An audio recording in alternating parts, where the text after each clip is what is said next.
Shalom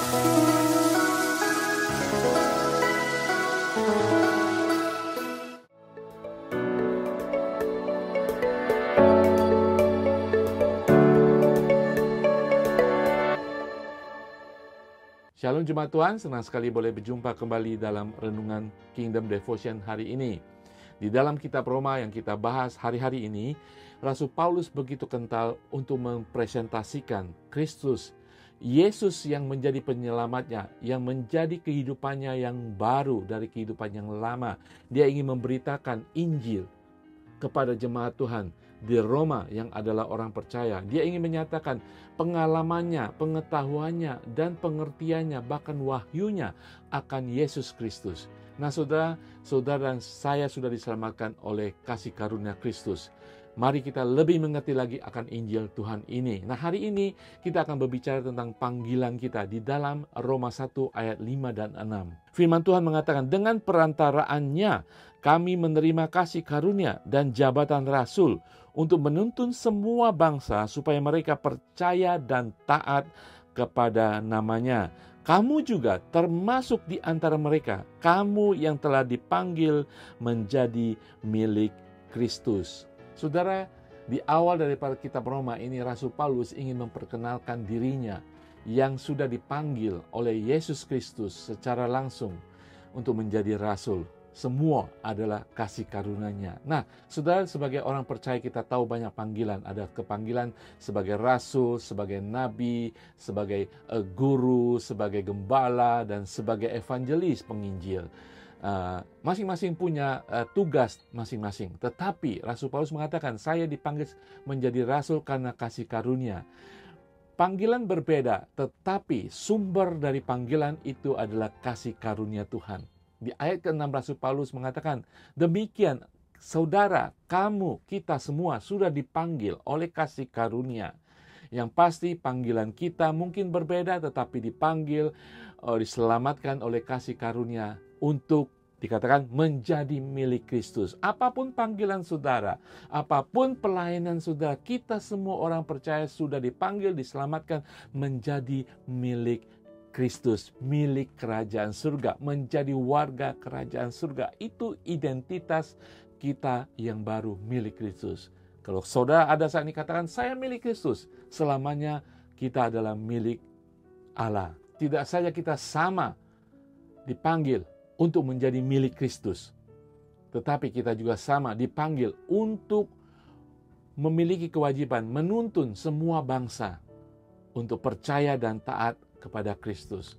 Untuk mereka memiliki iman dan ketaatan kepada Kristus. Nah, iman, ketaatan, percaya dan taat ini bagi kita harus kita sungguh-sungguh tahu, saudara. Dua hal yang mungkin berbeda tetapi tidak bisa dipisahkan. Kepercayaan, iman, dan ketaatan mungkin kita bisa bahas berbeda. Taat atau percaya, tetapi dua hal ini tidak bisa dipisahkan. Seperti mata uang, satu sisi adalah ketaatan, satu sisi adalah iman. Nah, saudara sekalian, ada yang mengatakan iman yang murni harus menghasilkan ketaatan. Hasilnya adalah ketaatan akan firman Tuhan, ketaatan kepada Tuhan.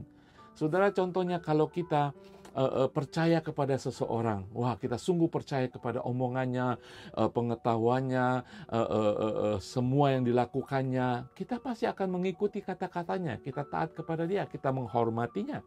Demikian kalau kita yang sudah diselamatkan, kita percaya Yesus sebagai Tuhan dan Juru Selamat, tentunya kita akan taat akan semua firman-Nya.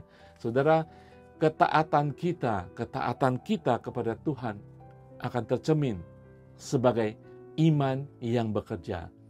Ketika orang melihat sungguh-sungguh kita taat kepada Tuhan, kepada firman Tuhan, orang pasti akan mengatakan dia adalah orang beriman. Jadi saudara, ketaatan harus merupakan hasil daripada iman.